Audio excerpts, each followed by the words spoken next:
শুধু সিপিইউ রিবোলিং নয়, মাঝে মাঝে কিছু কিছু অভিজ্ঞতা বা কিছু কিছু বিষয় আছে যেগুলো আসলে শেয়ার করতেও ভালো লাগে।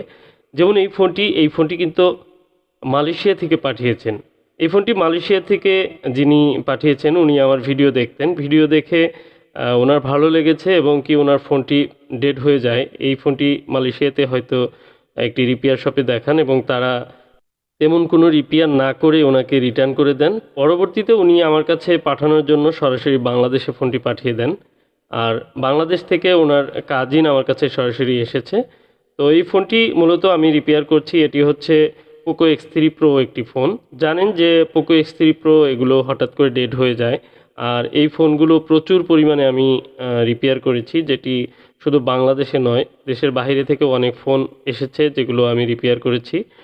আর এই ফোনগুলো যদি ফ্রেশ কন্ডিশনে থাকে, আপনি ফার্স্ট টাইম আমাকে দেখান, কোনো ধরনের ফিজিক্যাল ড্যামেজ না হয়ে থাকে, যেমন একদম হাত থেকে পড়ে যাওয়া বা কোনো ধরনের আঘাত লাগা এবং পানিতে পড়া, এ ধরনের কোনো ড্যামেজ না থাকলে আশা করা যায় যে প্রত্যেকটি ফোনই কিন্তু রিপেয়ার হওয়া সম্ভব। তো প্রচুর পরিমাণে এই ফোনগুলো রিপেয়ার করেছি এবং আমার সাকসেসফুলি যে কাজগুলো এগুলো দেখে ওনার অনেক ভালো লাগে কাজের কোয়ালিটি দেখে। সেই কারণে উনি কিন্তু মালয়েশিয়া থেকে বাংলাদেশে আমার লোকেশন দিয়ে পাঠিয়ে দেন। এবং ফোনটি আমি সিপিইউ, র্যাম রিবোলিং করে নিয়েছি, অলরেডি ইনস্টল করলাম। এবার দেখব ফোনটি অন হয় কিনা। আর আশা করি যে ফোনটি অন হয়ে যাবে। আপনাদের সাথে এ ধরনের অনেক ধরনের ভিডিওই আমি শেয়ার করে থাকি, যদিও রিবোলিং নিয়ে কাজ করার কিছু নেই, অনেক ভিডিও শেয়ার করা হয়েছে। দেখুন ব্যাটারিটি একটু ফোলা ফোলা আছে, আমার কাছে মনে হয়েছে দীর্ঘদিন হয়তো পড়ে থাকার কারণে ব্যাটারি এ ধরনের প্রবলেম হতে পারে। তো আমি দেখব আগে ফোনটি অন হয় কিনা, কারণ ব্যাটারিতে চার্জ রয়েছে। আমি ফোনটি অন করার চেষ্টা করব। আর ফোনটি অন হলে আমার জন্য নয়, মালয়েশিয়ার ওই ভাইয়ের জন্য একটি লাইক করে যাবেন। কারণ হচ্ছে দেখুন আলহামদুলিল্লাহ লাইক তো পেয়েই গেল।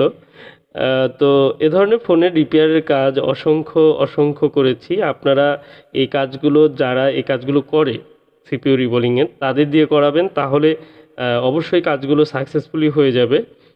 যারা প্রচুর পরিমাণে এই কাজগুলো করছেন, এখন বাংলাদেশে অনেকেই করছেন।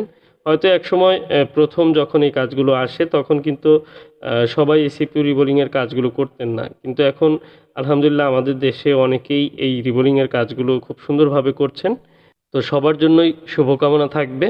আশা করি সবাই সুন্দরভাবে কাজগুলো করবেন। আর দেখুন এই যে ফোনটির ডকুমেন্ট সহ কিন্তু ফোনটি রান হয়েছে।